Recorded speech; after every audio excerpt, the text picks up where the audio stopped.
Okay, so another common thing that I see that comes up is what do you set the valves at, or even how do you adjust the valves on Honda 300s.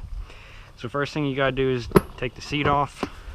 Then most of the time, unless you're like me and never seem to get one that has it, there'll be a bracket right here and a bolt that's right in there to take the gas tank off, and it's a 12mm bolt head. You'll have to take it off, and then you can take the gas tank off after you remove the fuel line, which is right in there, obviously. So take the fuel line off,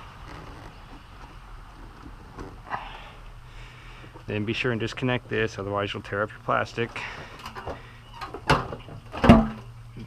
And then take your fuel tank off. And what I like to do, just because there's always mud and everything that I don't seem to get, take your screwdriver and clean around these valve inspection ports. Okay, I went ahead and just washed it off because there was a lot of mud and I didn't want to get any of that in the motor. Okay, so first thing you do is you're going to want to loosen these timing inspection ports. They're just a 10mm bolt, or a 10mm bolt head.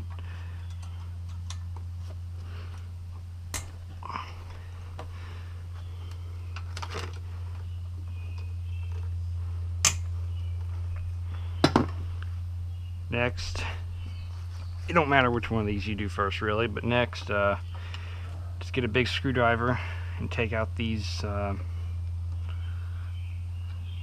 plugs here. Try not to drop them like I just did.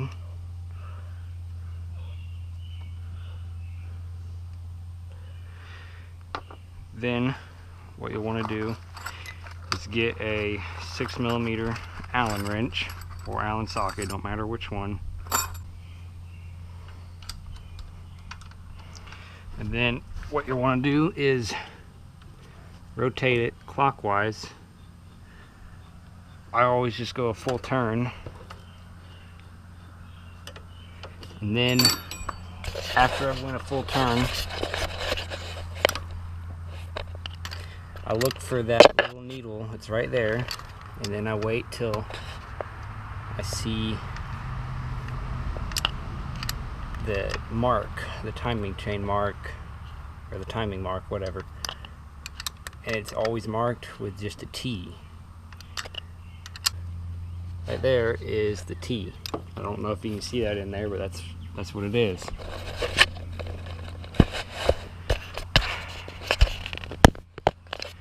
Now we can go ahead and finish taking off these timing inspection ports, or valve cover, whatever the heck they're called.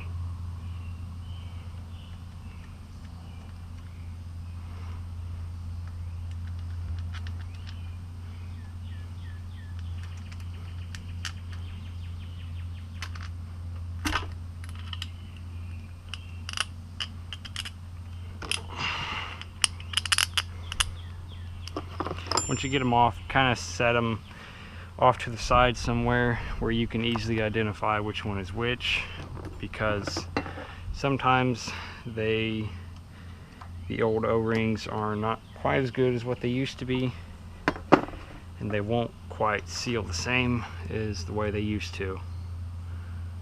So I always just like to try and make sure to keep them separate and know which one is which.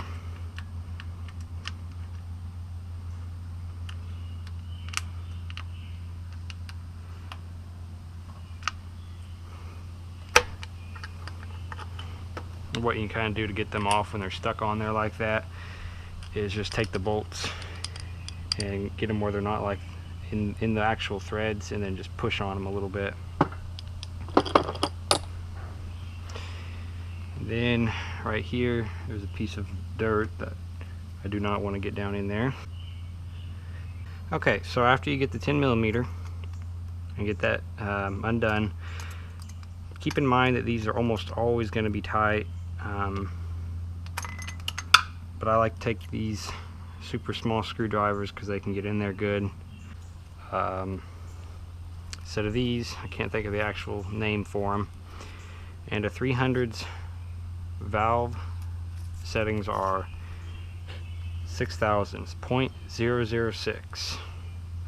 So what you do is you'll slide this under there.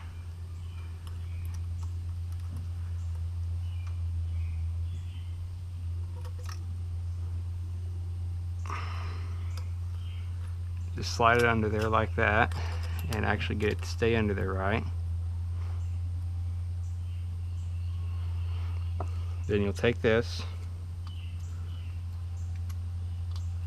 and lightly tighten it till you can feel it touch.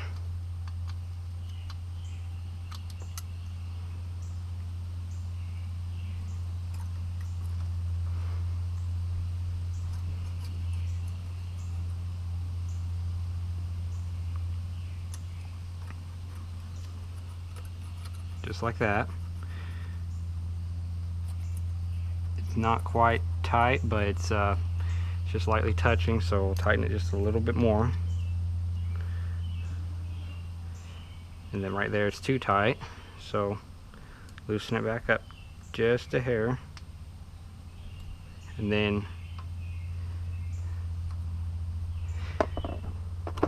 you'll want to tighten it some. I'll tighten it with that all the way in just a minute, but I like to tighten it with the wrench so I can see how much it moves. You can see that this still moves freely. It's snug, but it's not too tight. Now I'll go ahead and do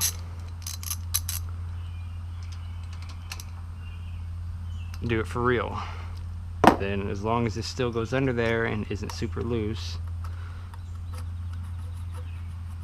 just like that, and has just a tiny bit of resistance to it, it's right.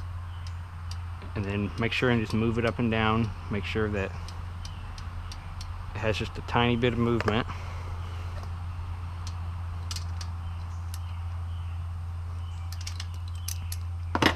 And then you'll do the other one, but I'm not going to record that because it's a little bit harder to get to. The exhaust is usually a little bit more difficult because there's less room to deal with stuff. But for the most part, that's pretty much just how you adjust the valves on these things. I'll put the measurements for how far the valve lash is in the description, just to be sure.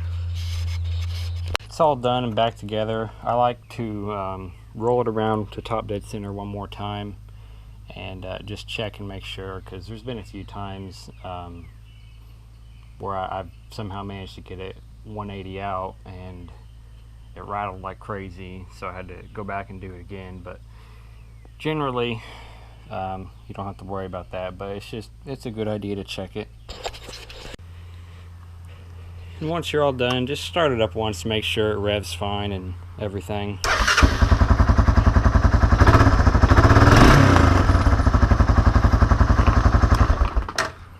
Seems fine to me.